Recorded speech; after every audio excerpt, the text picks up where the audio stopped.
The whispers of the Huns swept across the ancient world like a phantom wind, carrying with them the promise of destruction.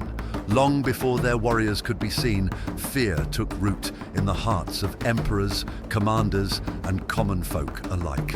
They were an enigma, a storm brewing on the horizon, heralding the collapse of all that was thought unshakable. And at their helm stood a figure whose very name would cast a shadow over the centuries: Attila, the Scourge of God. Who were these riders from the steppes? A people so swift, so unrelenting, that they seemed to appear from nowhere, like ghosts born of the earth itself. They came not to conquer and rule, but to annihilate, their war cries cutting through the din of battle like thunder in a darkened sky. Their arrival marked the twilight of an era, the death knell for the Roman world, and the birth of something terrifyingly new. Imagine the sound of hooves, thousands upon thousands of them, pounding the ground like a heartbeat of doom. The air thick with smoke and ash, as villages were reduced to nothing but smouldering ruins. The Huns were not merely a threat, they were a force of nature, an avalanche that no wall, no army, no empire could hold back. At the center of this chaos stood Attila, a man both feared and reviled, whose ambition knew no bounds. His very name became synonymous with destruction, whispered in dread by those who dared to resist.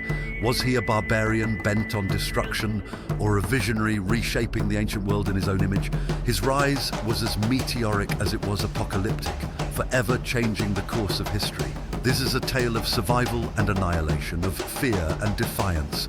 It is a journey into the heart of the ancient world's darkest hour, where the Huns rose from obscurity to dominate the imagination of all who lived through their wrath. The story of the Huns and their king Attila is not just history, it is legend. And now that legend begins.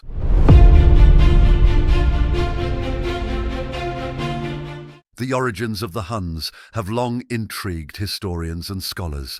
Recent genetic studies and historical analyses have begun to shed light on their enigmatic past.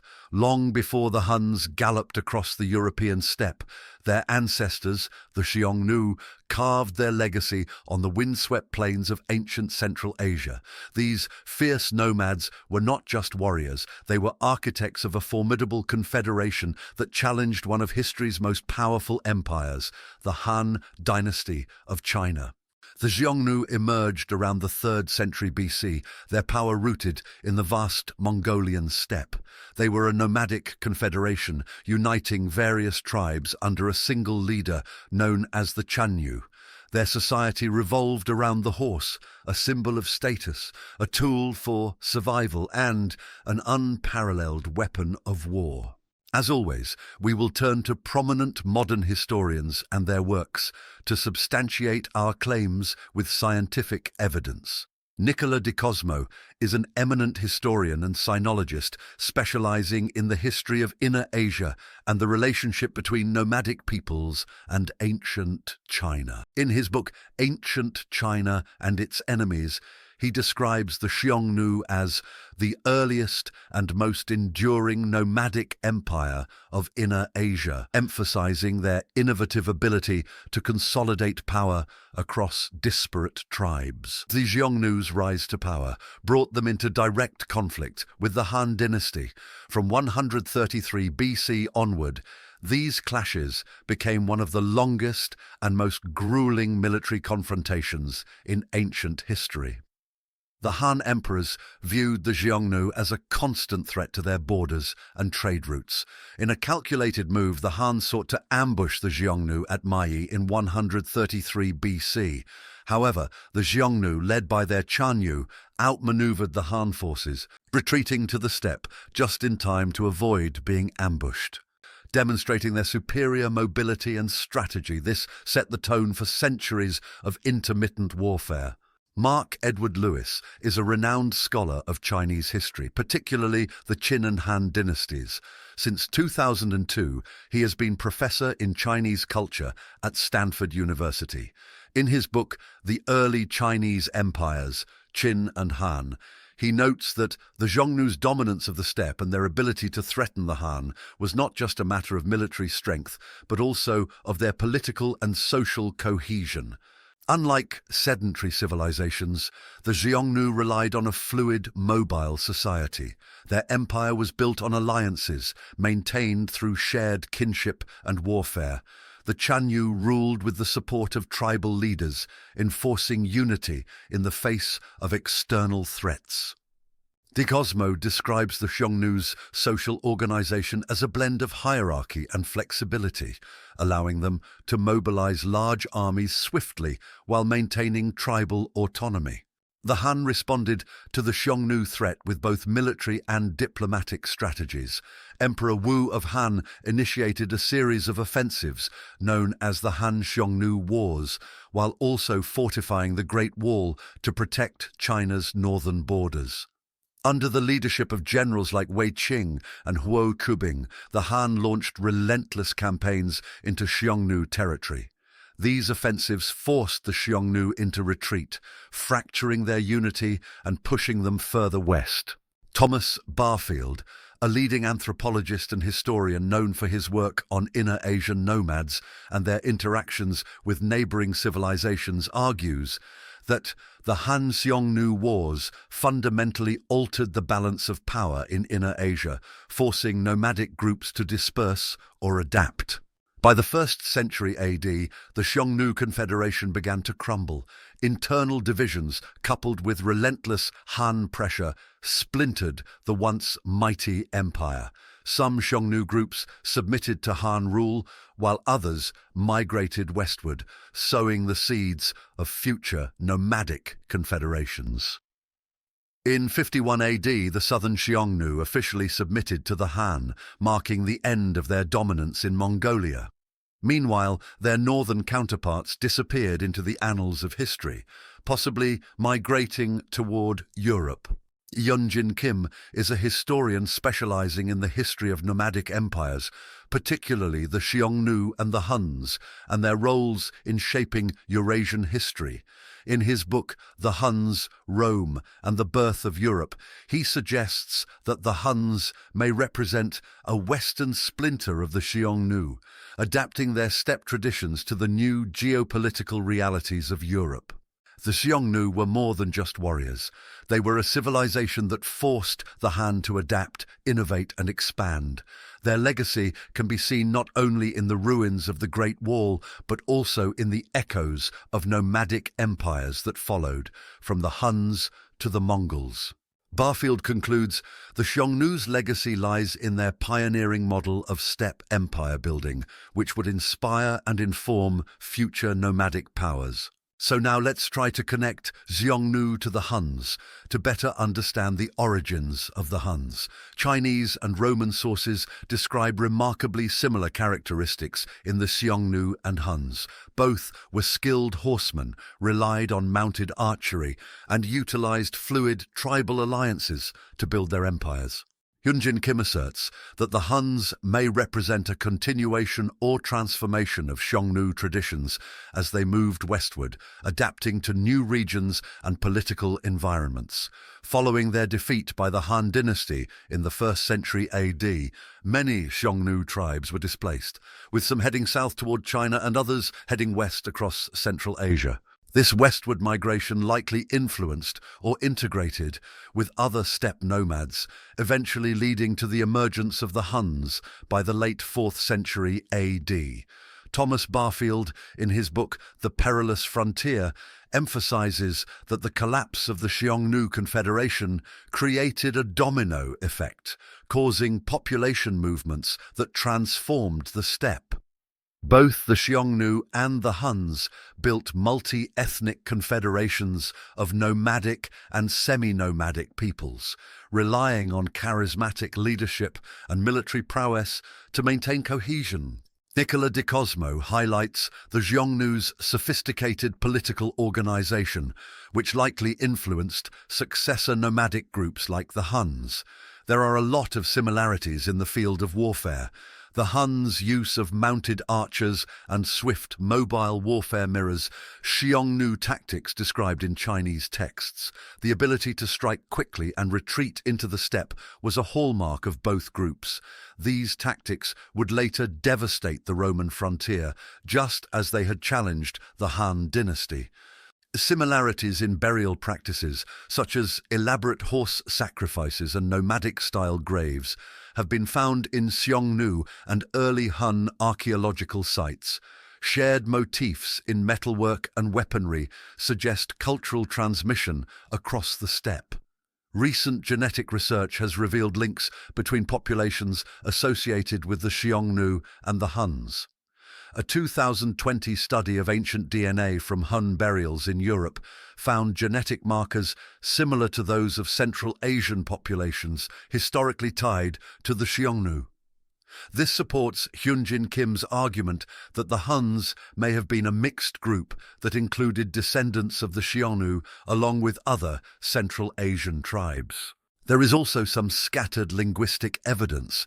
The Xiongnu's language is poorly understood, but some scholars believe it may have belonged to a Turkic, Mongolic, or Yeniseian language family.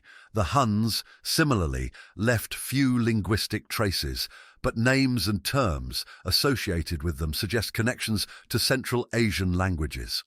While inconclusive, these linguistic fragments hint at a shared cultural and linguistic heritage. As the Xiongnu moved westward and integrated with other nomadic tribes, their identity likely evolved. By the time they reached Europe, they had adapted to new environments and acquired new cultural traits. Mark Edward Lewis notes that nomadic groups often absorbed influences from the sedentary civilizations they encountered, which could explain the Huns' transformation. Both the Xiongnu and the Huns served as symbols of the barbarian threat to great empires. Their shared legacy underscores the enduring power of steppe nomads in shaping world history. While the connection between the Xiongnu and the Huns cannot be proven with absolute certainty, the evidence points to a likely historical continuum. The Xiongnu's westward migration, combined with their cultural, military, and genetic influence, suggests that the Huns may have inherited and adapted Xiongnu traditions, reshaping them for a new stage in history. As Hyunjin Kim states, the Huns are best understood as the heirs to the Xiongnu legacy, adapting it for their dramatic confrontation with the Roman world.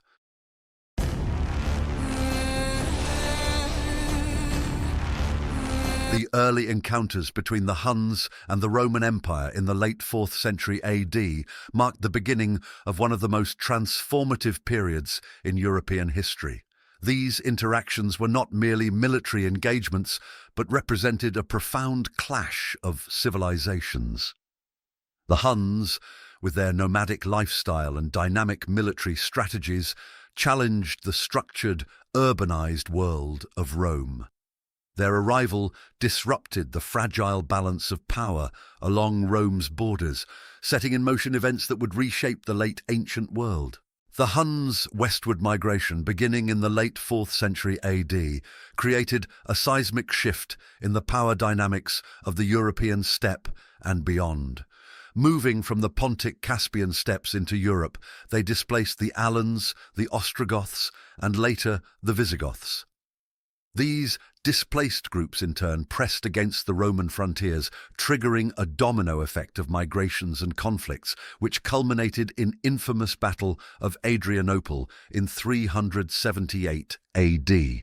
Peter Heather is a prominent historian and academic, specializing in the history of late antiquity and the early medieval period. In his book, The Fall of the Roman Empire, 2005, vividly describes this phenomenon. The arrival of the Huns injected a new level of volatility into the barbarian world, forcing migrations on a scale not seen before. Heather emphasizes that this chain reaction fundamentally altered the geopolitics of the late Roman world, with tribes previously held in check now flooding Roman territories. Walter Goffart, another great historian from universities Yale and Toronto, writes in his book Barbarians and Romans AD 418 to 584 that the Huns' displacement of Gothic tribes directly contributed to the collapse of long-standing buffer zones along the Roman frontier. This collapse created vulnerabilities that Rome was ill-equipped to address. The Huns' first documented interactions with Rome occurred when they crossed the Danube around 376 AD. Their presence indirectly forced different Gothic tribes to seek asylum within Roman borders. This influx of Gothic refugees escalated tensions, culminating in the catastrophic Gothic War from 376 to 382 AD and the Roman defeat at Adrianople in 378 AD. The Battle of Adrianople not only marked a turning point in Roman military history, but also highlighted the indirect yet profound influence of the Huns. Historian Adrian Goldsworthy is a distinguished historian and author specializing in Roman history and military strategy. Born in 1969 in Wales, Goldsworthy studied ancient and modern history at St John's College, Oxford, where he earned his doctorate focusing on Roman military history. His academic foundation has informed his prolific career as a writer and historian. In his book, How Rome Fell, Death of a Superpower from 2009, he notes, while the Huns themselves were not directly involved in Adrianople, their displacement of the Goths created a crisis that revealed the Roman Empire's fragility. Goldsworthy identifies this period as the beginning of a long unraveling of Roman military dominance in the West. The Huns' direct incursions into Roman territories began in 395 AD, targeting the Eastern Roman Empire. Exploiting internal divisions and a weakened defense system, they launched raids into Thrace, Cappadocia, and Armenia. These swift, devastating attacks were characterized by hit-and-run tactics that overwhelmed Roman forces. The historian Ammianus Marcellinus provides one of the earliest Roman descriptions of the Huns. They are a savage race, born to war and molded for destruction, subsisting on roots and uncooked meat. Hyunjin Kim interprets these raids as a calculated strategy by the Huns to test Roman defenses while securing valuable plunder and tribute. Kim argues that the Huns' tactics reflected their nomadic heritage, emphasizing mobility, surprise, and psychological warfare. By the early 5th century AD, the Huns had established a complex relationship with the Roman Empire. While they were feared raiders, they also served as valuable mercenaries. Roman generals employed Hunnic warriors to combat other barbarian groups, leveraging their unparalleled expertise in mounted warfare. Hunnic mercenaries were notably present in the Roman campaigns against the Visigoths and Vandals. Edward James is a distinguished British scholar specializing in medieval history and science fiction studies. He holds the title of Emeritus Professor of Medieval History at University College Dublin. In his book Europe's Barbarians, AD 200 to 600 from 2009, he notes, the Huns were pragmatic in their dealings with Rome, offering their services as mercenaries in exchange for wealth and political recognition. This dual role as both allies and adversaries highlighted the Huns' adaptability and their ability to exploit the geopolitical realities of the late Roman world. The Huns' presence on the Roman frontiers had profound economic and strategic consequences. The cost of defending against Hunnic raids drained Roman resources, while payments of gold as tribute further destabilized the empire's finances. Guy Halsall writes in his book Barbarian Migrations in the Roman West, 376 to 568, that the Huns' demand for tribute was not just a means of enrichment, but a deliberate strategy to weaken the empire economically. Additionally, the Huns' disruption of trade routes and agricultural production in the Balkans exacerbated internal Roman crises. These pressures forced the Eastern Roman Empire to divert resources away from other critical fronts, weakening its overall strategic position. Roman writers portrayed the Huns in starkly negative terms, emphasizing their perceived savagery and inhumanity. However, these accounts must be understood in the context of Roman ethnocentrism and propaganda. Christopher Kelly is a British-Australian classicist and historian specializing in the later Roman Empire and the classical tradition.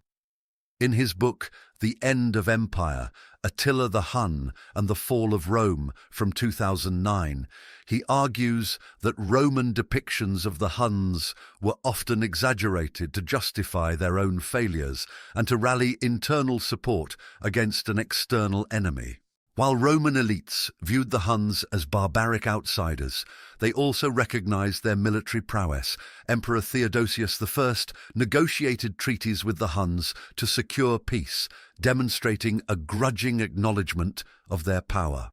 Modern historians continue to debate the Huns' role in this transformative period. Walter Pohl, prominent Austrian historian in his book The Avars, a steppe empire in Central Europe, 567 to 822 from 2018, highlights the Huns' influence as precursors to later steppe empires, such as the Avars and Mongols. Pohl emphasizes their ability to integrate diverse groups into a cohesive confederation, which allowed them to challenge the most powerful empires of their time. Conversely, E. A. Thompson, in his work The Huns, presents a more traditional view, characterizing the Huns as primarily destructive forces whose actions accelerated Rome's decline. Thompson's work, while influential, has been critiqued for its reliance on Roman sources and its lack of consideration for recent archaeological and genetic evidence. The early encounters between the Huns and Rome were a prelude to the dramatic rise of Attila, who would redefine the Huns' relationship with the Roman Empire.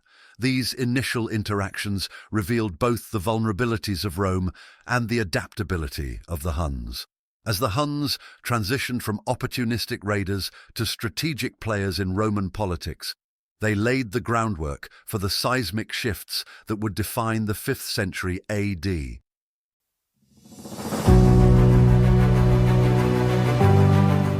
Attila's rise to power was shaped by a complex interplay of familial ties, political dynamics, and the traditions of nomadic leadership. Born into the ruling family of the Huns, Attila was likely groomed from a young age to lead, learning the arts of warfare, diplomacy, and governance that defined his people's approach to power. However, his ascent was not a solitary journey. Attila initially shared power with his elder brother, Bleda, a partnership that reflected the Hunnic practice of dividing authority among prominent family members to ensure unity and stability within their vast and diverse confederation. The Huns, like many nomadic groups, relied on a coalition of tribes united under charismatic leaders. The supreme ruler, or Khan, governed with the support of subordinate leaders who managed different tribal factions. This structure required careful balancing, as internal dissent could easily fracture their unity. Attila and Bleda inherited the leadership mantle around 434 AD after the death of their uncle, Rugila or Rua, who had consolidated Hunnic power and expanded their influence across the Danube frontier. Peter Heather, in his book The Fall of the Roman Empire, emphasizes the importance of familial co-leadership in the Hunnic political system. The joint rule of Attila and Bleda illustrates the practical necessity of cooperation within the Hunnic elite, where shared power was both a political necessity and a means of maintaining unity among the fractious tribes. As co-rulers, Attila and Bleda oversaw the Huns at the height of their territorial expansion. Together, they continued Rugila's policies of asserting dominance over the Eastern Roman Empire through a combination of diplomacy and warfare. Their first significant act as leaders came in 435 AD, when they negotiated the Treaty of Margus with the Eastern Roman Empire. This treaty, signed near the Roman settlement of Margus, modern-day Požarevac in Serbia, was a landmark agreement that secured peace in exchange for substantial tribute payments from the Romans. The terms of the treaty required the Romans to pay an annual sum of £700 of gold, a staggering amount that underscored the Huns' growing influence. Christopher Kelly, in The End of Empire, Attila the Hun, and the Fall of Rome, describes this phase as one of strategic consolidation. The Treaty of Margus was a masterstroke, demonstrating Attila and Bleda's ability to wield diplomacy as effectively as they wielded their cavalry. It marked the beginning of a new phase in Hunnic-Roman relations, where the Huns dictated terms and Rome scrambled to comply. While the treaty brought temporary peace, it also revealed cracks in the Roman Empire's defences and finances, setting the stage for future conflicts. The partnership between Attila and Bleda was marked by both collaboration and underlying tension, a common feature of dual leadership in nomadic societies. While the sources are silent on the precise dynamics of their relationship, it is likely that Attila and Bleda shared power uneasily, each vying for influence within the Hunnic Confederation. Guy Halsall notes, the co-rule of Attila and Bleda, though outwardly cooperative, was inherently unstable. Such arrangements often sowed seeds of rivalry, as both leaders sought to consolidate their personal authority while managing the competing demands of their tribal allies. Attila's eventual sole leadership suggests that these tensions reached a breaking point. In 445 AD, Bleda reportedly died under mysterious circumstances. While some accounts suggest that Bleda died in battle, others imply that Attila orchestrated his brother's assassination to seize full control of the Hunnic Confederation. Jordanes, writing in the 6th century, attributes Bleda's death directly to Attila, though the veracity of this claim remains uncertain. With Bleda's death, Attila emerged as the unchallenged leader of the Huns. This transition marked a turning point in Hunnic history. Attila's consolidation of power allowed him to centralize authority and embark on a series of aggressive campaigns that would define his legacy. Free from the constraints of co-leadership, he pursued a bold vision for Hunnic expansion, leveraging both his military prowess and his reputation as a fearsome and ambitious leader. Christopher Kelly provides insight into this transformation. The death of Bleda, whether natural or orchestrated, cleared the path for Attila to impose his singular vision on the Hunnic Confederation. Under his sole rule, the Huns transitioned from opportunistic raiders to a formidable geopolitical force that could challenge the might of Rome. Attila's rise to sole leadership coincided with a shift in Hunnic strategy. No longer content with merely extracting tribute from the Eastern Roman Empire, he began to project power across a broader arena, targeting both Eastern and Western Rome and cementing his place in history as one of the most feared and influential leaders of the ancient world. Attila's campaigns against the Eastern Roman Empire were a defining moment in his leadership and showcased the Huns' ability to adapt and exploit the vulnerabilities of one of the world's most powerful empires. These campaigns, beginning in 441 AD, were a calculated response to perceived Roman provocations and a demonstration of the Huns' growing military and political ambitions. The Huns had long maintained a complex relationship with the Eastern Roman Empire, oscillating between alliance and hostility. The Treaty of Margus in 435 AD, negotiated by Attila and Bleda, had established a fragile peace, with the Romans agreeing to pay substantial annual tribute. However, tensions simmered beneath the surface. The Eastern Roman Empire, under Emperor Theodosius II, struggled to maintain its commitments to the treaty due to internal instability, financial strain, and distractions from other fronts, including conflicts with the Vandals in North Africa. Christopher Kelly, in The End of Empire, Attila the Hun, and the Fall of Rome, observes, the Eastern Roman Empire's inability to honour its agreements with the Huns was not merely a failure of diplomacy, it was a symptom of a larger systemic decline, which leaders like Attila were quick to exploit. The immediate trigger for renewed hostilities was a combination of Roman arrears on tribute payments and allegations that Roman officials had desecrated a Hunnic burial site near Margus.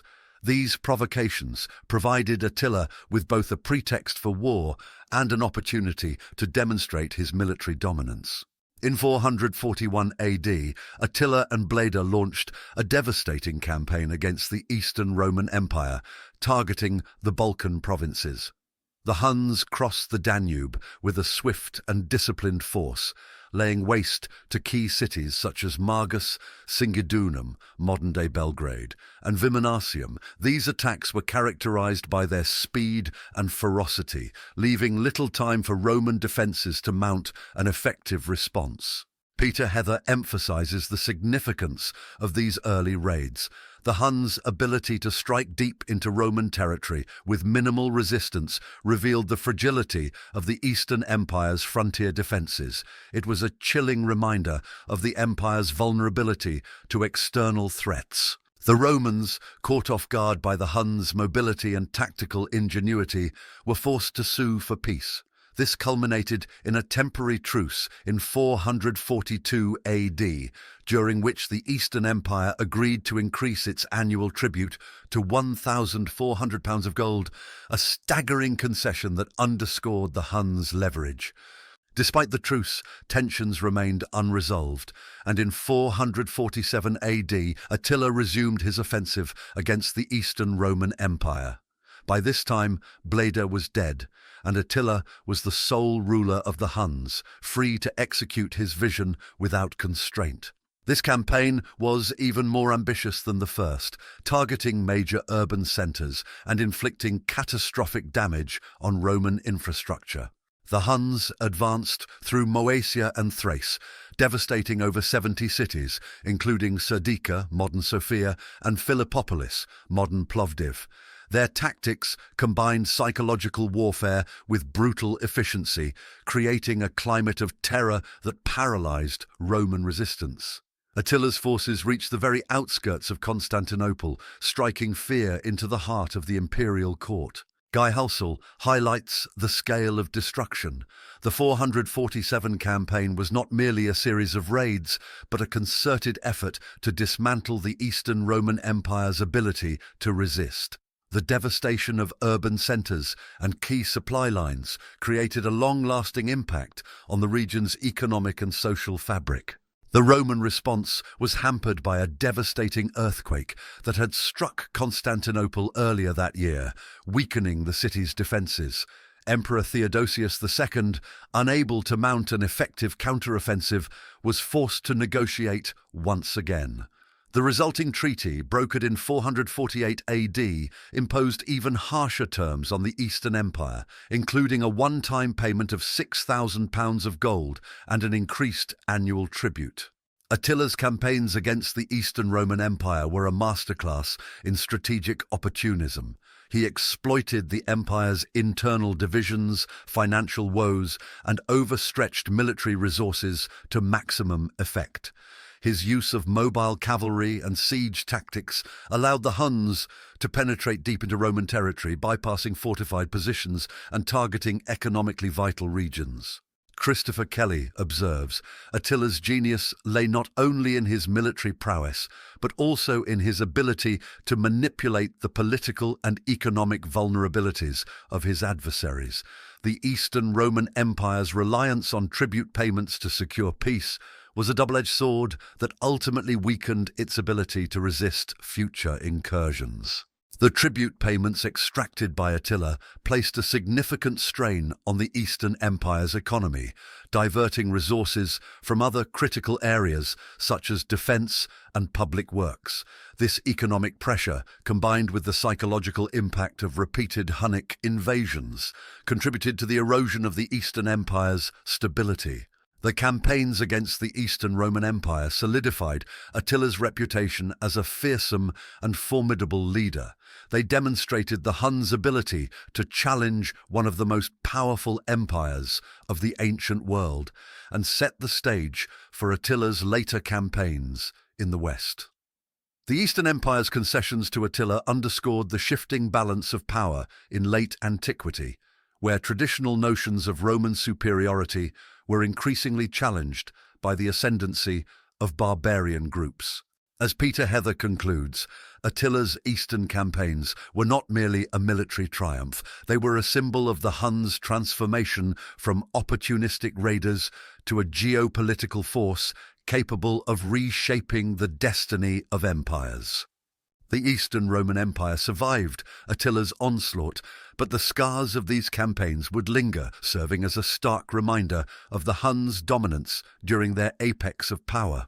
The invasion of Gaul in 451 AD was one of Attila the Hun most ambitious military campaigns, a bold move that highlighted his strategic vision and the reach of Hunnic power at its apex. This campaign was not just a test of military might, but also a political maneuver designed to exploit divisions within the Roman Empire and its allies.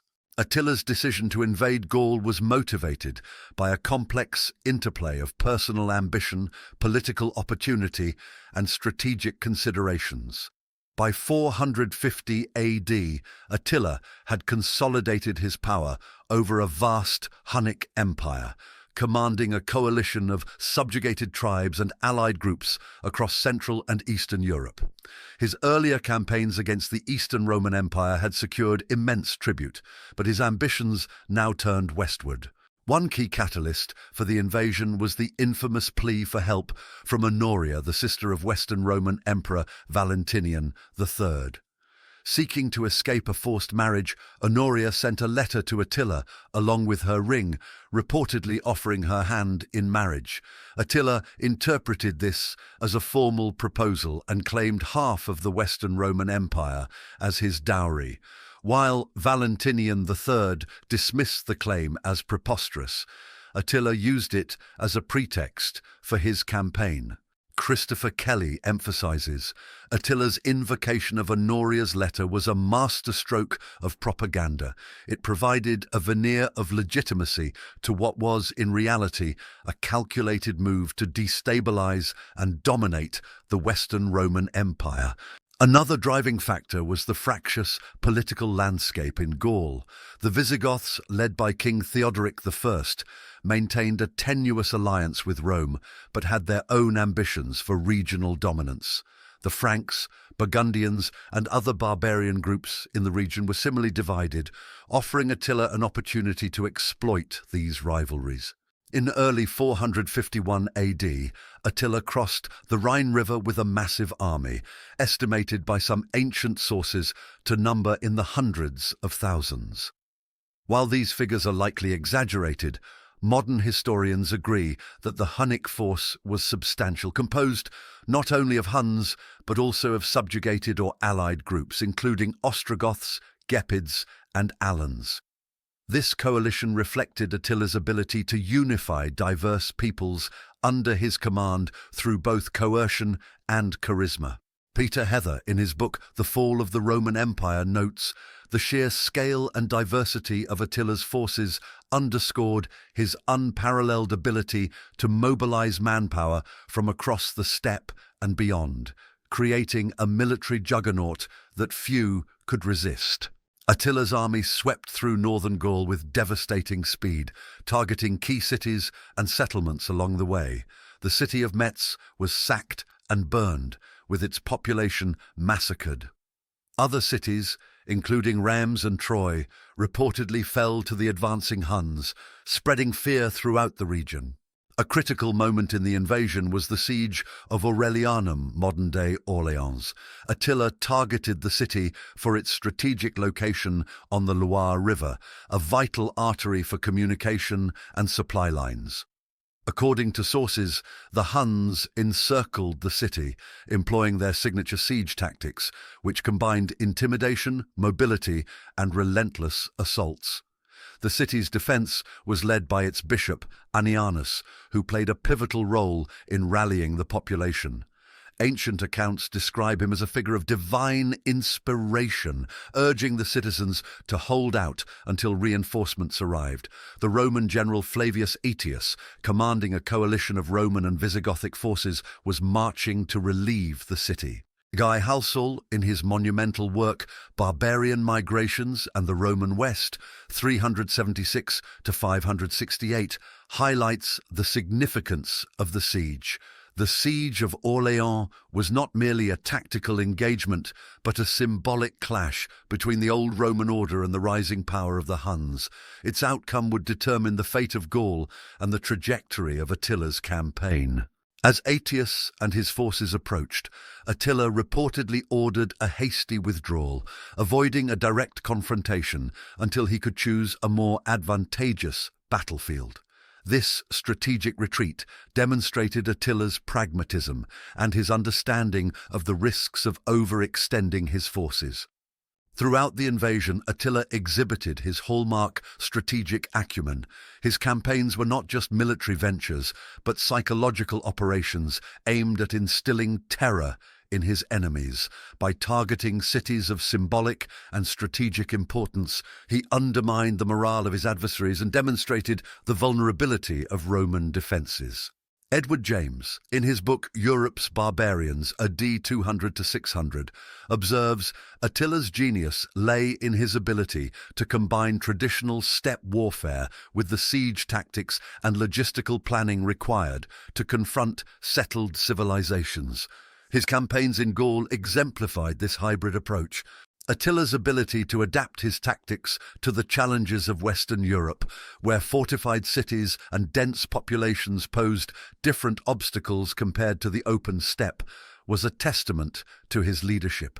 His use of diverse forces, each contributing unique skills and strengths, further amplified his effectiveness. While the invasion of Gaul ultimately culminated in the famous Battle of the Catalunian Plains, its broader significance lay in the disruption it caused to the Western Roman Empire and its allies. The campaign revealed the fractured nature of Roman authority and the growing power of barbarian groups within its borders. It also highlighted the limits of Attila's ambitions, as his failure to decisively subjugate Gaul marked a turning point in his Western campaigns. Christopher Kelly summarizes the invasion's impact. The invasion of Gaul was a microcosm of the larger forces at play in late antiquity. The decline of Roman power, the rise of barbarian kingdoms, and the transformative influence of leaders like Attila, who redefined the boundaries of empire and barbarism. Attila's invasion of Gaul remains a pivotal chapter in the history of late antiquity, illustrating the complex interplay of politics, warfare, and leadership that shaped the era. While his ambitions in Gaul were ultimately thwarted, the campaign cemented his legacy as one of history's most formidable and enigmatic leaders. As Attila's forces withdrew from the siege of Orléans, the stage was set for one of the most consequential confrontations in European history. The Roman Visigothic coalition, led by Aetius and Theodoric, pursued the Hunnic army, determined to halt Attila's advance and defend the heart of Gaul. For Attila, this was no mere retreat. It was a calculated move to draw his enemies into a climactic battle on terrain of his choosing. The two greatest powers of the era, the Roman world and the Hunnic Confederation, would now clash in a decisive encounter that would determine the future of Gaul and perhaps the fate of Western civilization itself.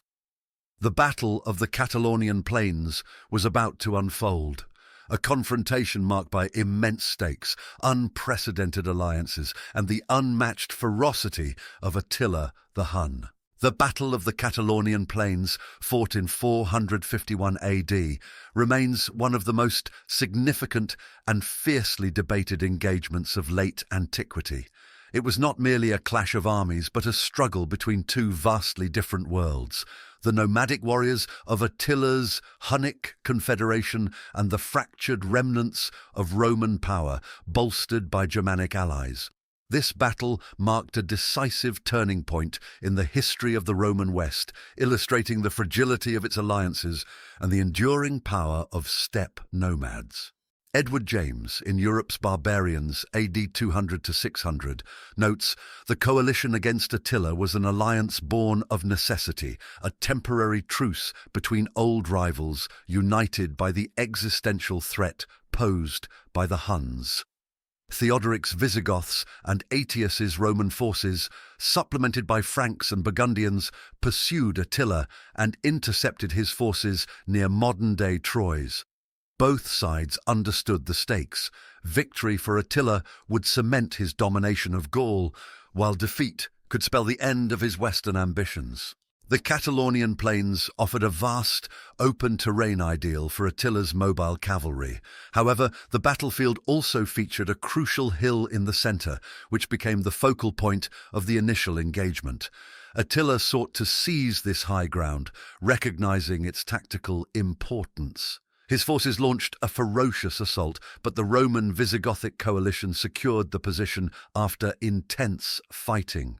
Jordanes, a 6th century Gothic historian, provides a vivid description of the battle. The Huns, in their savage frenzy, threw themselves against the Roman lines like waves crashing upon a rock, their arrows darkening the sky.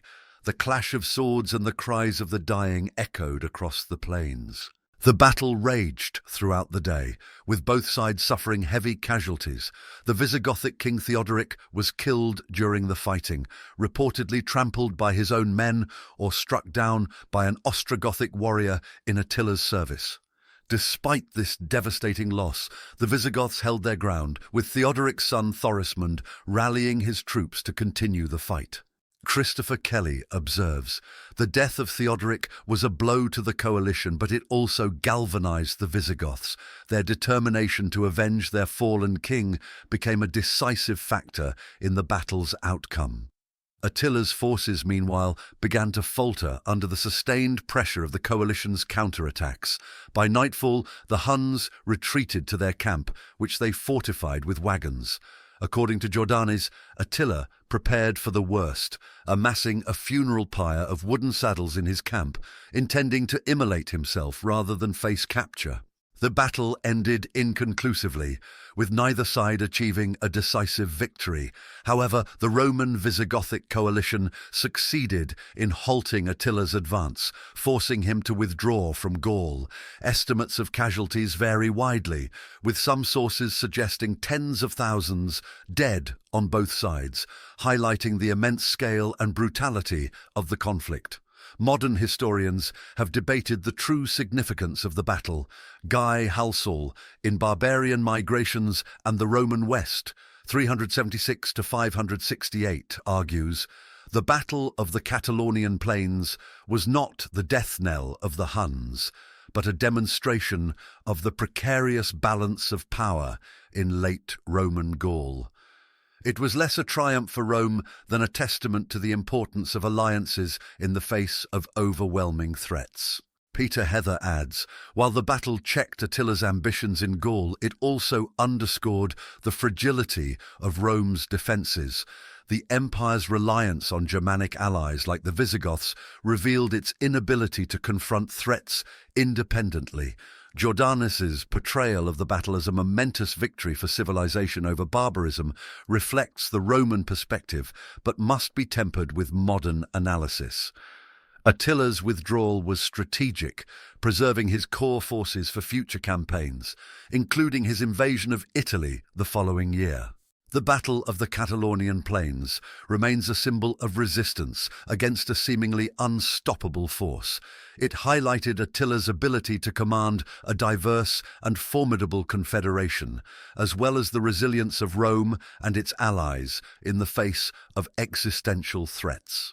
Christopher Kelly concludes, "Attila's retreat was not a defeat in the conventional sense, but a reminder of his adaptability and the limitations of Rome's military capacity. Battle was a fleeting reprieve in a larger struggle for survival." This engagement, often mythologized, serves as a microcosm of the complex dynamics of late antiquity, a world where alliances were fragile, loyalties were fluid, and the fate of empires hung by a thread. By the early 450s AD, Attila had firmly established himself as the dominant force in Europe, his campaigns striking fear across the Roman Empire. Following the devastating invasion of Gaul, Attila turned his attention southward, targeting the heartland of the Western Roman Empire, Italy. In 452 AD, he launched a campaign into northern Italy, a region teeming with Roman wealth and strategic significance. Attila's initial assault fell upon Aquileia, one of the most prosperous and heavily fortified cities in northern Italy. Historical accounts describe a protracted siege that tested both the Huns' resilience and their siegecraft. Despite Aquileia's formidable defences, Attila's forces eventually breached the city. Jordanes, in the Origins and Deeds of the Goths, writes that the Huns left Aquileia a smouldering ruin, its survivors fleeing to the islands of the Venetian lagoon, an event traditionally associated with the founding of Venice. After the fall of Aquileia, Attila's army marched south, leaving devastation in its wake. Cities such as Padua, Verona, and Milan reportedly fell victim to his wrath. The psychological impact of these attacks was profound. Contemporary Roman writers describe northern Italy as a desolate wasteland, its population in flight. Edward James, in Europe's Barbarians AD 200 to 600, notes that Attila's march into Italy was as much a campaign of terror as of conquest, designed to unnerve the Western Roman Empire's already fragile administration. Despite initial successes, Attila's campaign into Italy began to falter. Famine gripped the region, exacerbated by the Huns' scorched earth tactics, which left little for even their own troops to consume. Additionally, reports of disease spreading through the Hunnic camp, likely malaria or dysentery, further weakened their forces.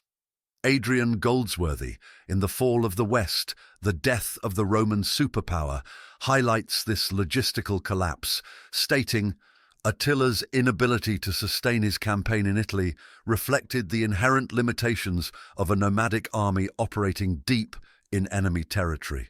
It is significant to note that the Western Roman Empire under Emperor Valentinian III was in no position to mount a serious military counter-offensive.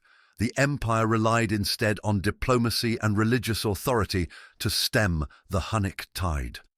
In the summer of 452 AD, as Attila's forces approached Rome, a delegation led by Pope Leo I was dispatched to meet the Hunnic leader. This meeting, one of the most iconic moments of late antiquity, took place near the river Mincio in northern Italy. The details of their interaction remain shrouded in mystery, with sources offering varying accounts.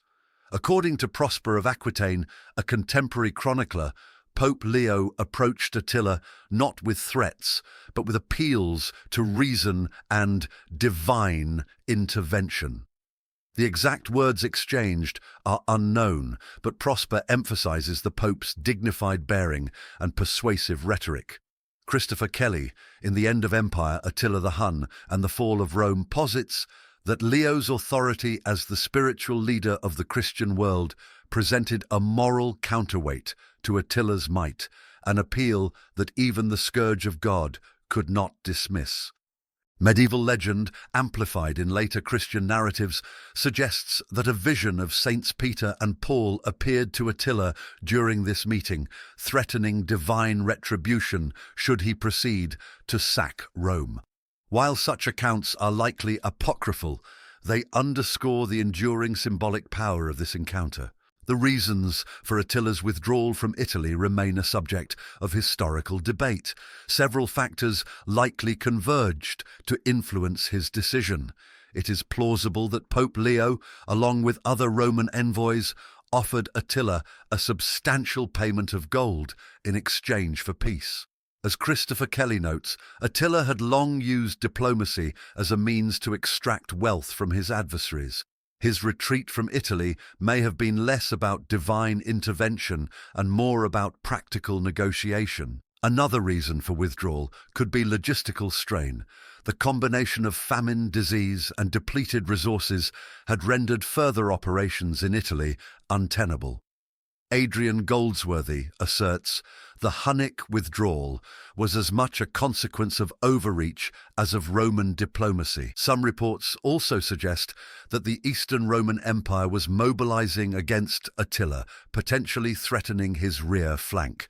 Guy Halsall, in Barbarian Migrations and the Roman West, observes Attila's strategic calculus was always multifaceted.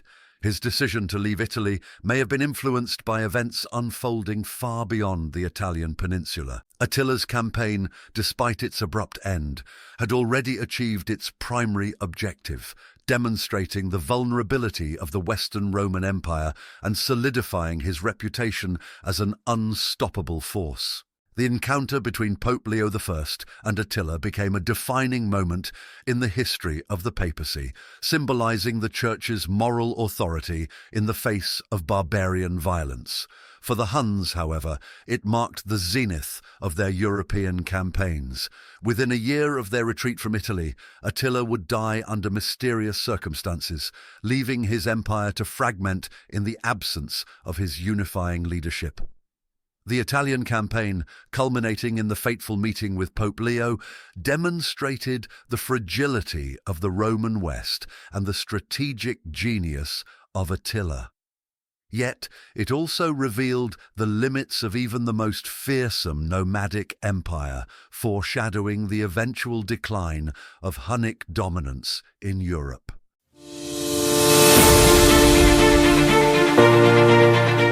The death of Attila in 453 AD remains one of history's enduring enigmas, shrouded in both mystery and myth.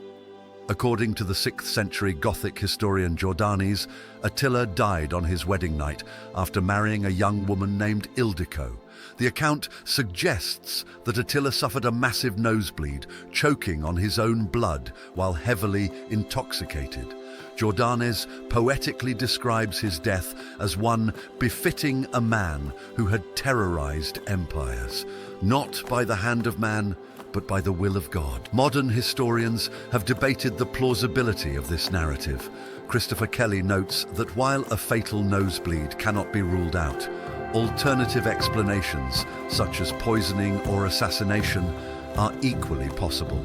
He writes, "Given the political instability surrounding Hunnic succession, foul play orchestrated by internal rivals cannot be discounted." Edward James supports the possibility of an internal conspiracy, emphasizing the fragile nature of Attila's rule over a multi-ethnic confederation. Attila's death, James argues, may have been the result of intrigue within his own court, as his dominance likely stifled ambitions that erupted upon his passing. The sudden loss of Attila left the Hunnic Empire in a precarious position. As was often the case with nomadic confederations, their unity was heavily dependent on the charisma and military success of a single leader. Attila's sons, led by Elek, attempted to maintain their father's legacy, but their inability to command the loyalty of the diverse tribal groups within the Hunnic Confederation proved catastrophic. The unraveling of Hunnic dominance culminated in the Battle of Nidau in 454 AD, where the subject tribes, led by the Gepids under King Ardaric, rose in rebellion. The Huns suffered a decisive defeat, marking the beginning of their decline as a dominant force in Europe. Guy Halsall highlights the significance of this battle. The defeat at Nidau symbolized the end of Hunnic hegemony and the reassertion of independence by the very groups Attila had once subjugated. After Nidau, the Huns fragmented into smaller groups, many of which faded from the historical record. Some Hunnic remnants assimilated into the societies of the Germanic tribes they had once dominated, while others retreated to the Eurasian steppe. The collapse of the Huns as a unified power marked a significant turning point in the late ancient world, reshaping the political landscape of Europe. Attila's death signaled not just the end of Hunnic dominance, but also the passing of an era. The Huns had served as a catalyst for seismic changes in late antiquity, accelerating the decline of the Roman Empire and reshaping the dynamics of power in Europe. Their unique form of warfare, blending speed, mobility, and terror, had exposed the vulnerabilities of Rome's once mighty military machine. Christopher Kelly captures their impact succinctly. The Huns were more than destroyers. They were agents of transformation, forcing the Roman Empire to confront its own fragility and adapt to a rapidly changing world. Yet, the Huns' legacy extends beyond destruction. Their incursions into Europe created the conditions for the emergence of new political entities and cultural exchanges. The migratory movements they triggered brought Germanic tribes into closer contact with Roman civilization, laying the groundwork for the medieval world. As Guy Halsall concludes, the Huns were not the architects of Rome's fall, but their role as a disruptive force cannot be overstated. They were both a product of their environment and a pivotal influence on the course of European history. In the end, Attila's life and death encapsulate the paradox of the Huns, a people at once feared and misunderstood, whose shadow looms large over the history of late antiquity.